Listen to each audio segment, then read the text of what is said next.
19 जनवरी 1990 की रात कश्मीर में पंडितों का काल बनकर आई।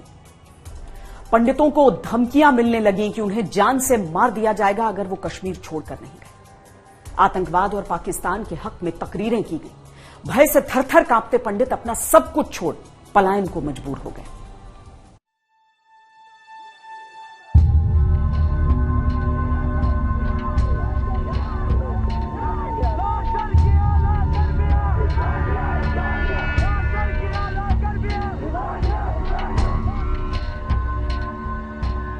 कश्मीर ने 1947 की हिंसा, युद्ध और खराब माहौल देखा था, लेकिन 80 के दशक में कट्टरपंथ घाटी में अपनी जड़ें जमा रहा था।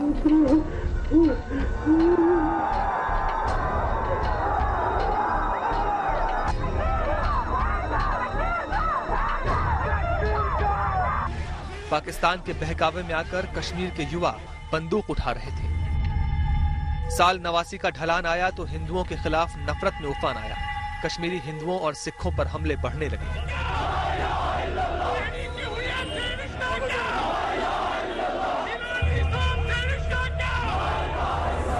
नवासी में कश्मीर में आजादी का जश्न तो मनाया गया, लेकिन भारत की नहीं, पाकिस्तान की।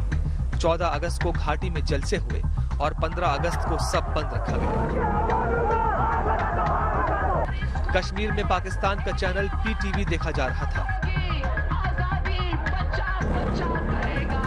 लोगों ने घड़ियों का समय पाकिस्तान के समय से मिला लिया। हिंदू पुरुषों महिलाओं को टीका लगाने की इजाजत नहीं थी। अगर लगाया तो चेहरे पर तेजाब फेंक दिया जाता था।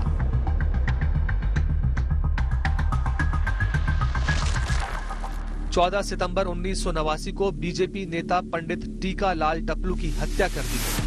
ये किसी नामचीन कश्मीरी हिंदू का पहला हत्याकांड था। 14 सितंबर को आज भी कश्मीरी हिंदू शहीद दिवस के तौर पर याद करते हैं। 4 नवंबर 1989 को मकबूल भट्ट को फांसी की सजा सुनाने वाले रिटायर्ड जज नीलकंठ गंजू को जम्मू कश्मीर हाई कोर्ट के बाहर गोली मार दी गई। गंजू की पत्नी को किडनैप कर लिया गया, वो कभी नहीं मिली। 27 दिसंबर को अनंतनाग में वकील प्रेमनाथ भट्ट की हत्या कर दी गई। इन हत्याओं के पीछे था आतंकी संगठन JKLF। कश्मीर के गैर मुस्लिमों की हत्या करके कट्टरपंथ को हवा देकर ये घाटी में जड़ें जमा चुका था।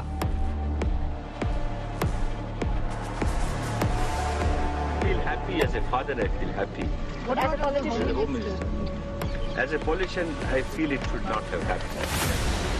JKLF ने 8 दिसंबर 1989 को उस समय देश के गृह मंत्री मुफ्ती मोहम्मद सईद की बेटी रुबैया सईद का अपहरण कर लिया। दबाव में 5 आतंकियों को रिहा कर दिया गया। उस समय केंद्र में बीजेपी के समर्थन से VP सिंह सरकार थी और राज्य में फारूक अब्दुल्ला की सरकार थी। I don't want to comment on it. Would the government have acted differently had it not been the Home Minister's daughter? I don't know because human being is a human being, girl is a girl. देश के गृह मंत्री, वो भी एक कश्मीरी की बेटी को आतंकियों ने अगवा कर लिया। लेकिन श्रीनगर की तस्वीरें हैरान कर रही थी। जैसे ही आतंकियों की रिहाई की खबर आई, श्रीनगर और घाटी के कई शहरों में जलसे हुए। नफरत की आग ऐसी भड़की कि अनंतनाग, सोपोर, शोपियां में अल्पसंख्यकों को निशाने पर लेकर भीषण दंगे हुए।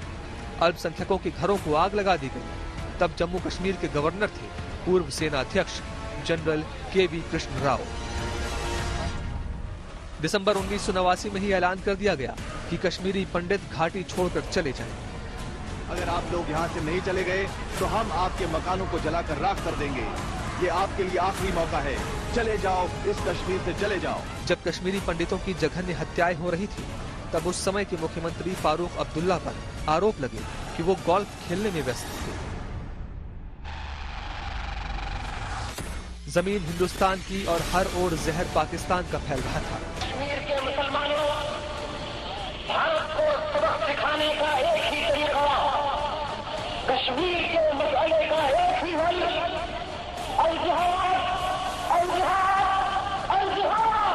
कश्मीर में नारे गूंजने लगे, रलिव चलिव गलिव, मतलब या तो इस्लाम कबूल करके हमारे साथ मिल जाओ या फिर घाटी छोड़कर चले जाओ, वरना मरने को तैयार रहो। माहौल बिगड़ते देख बीजेपी समर्थित केंद्र की VP सिंह सरकार ने फारूक अब्दुल्ला की सरकार को बर्खास्त कर दिया और 1984 से जुलाई 1989 तक राज्यपाल रहे जगमोहन को एक बार फिर राज्यपाल बना दिया।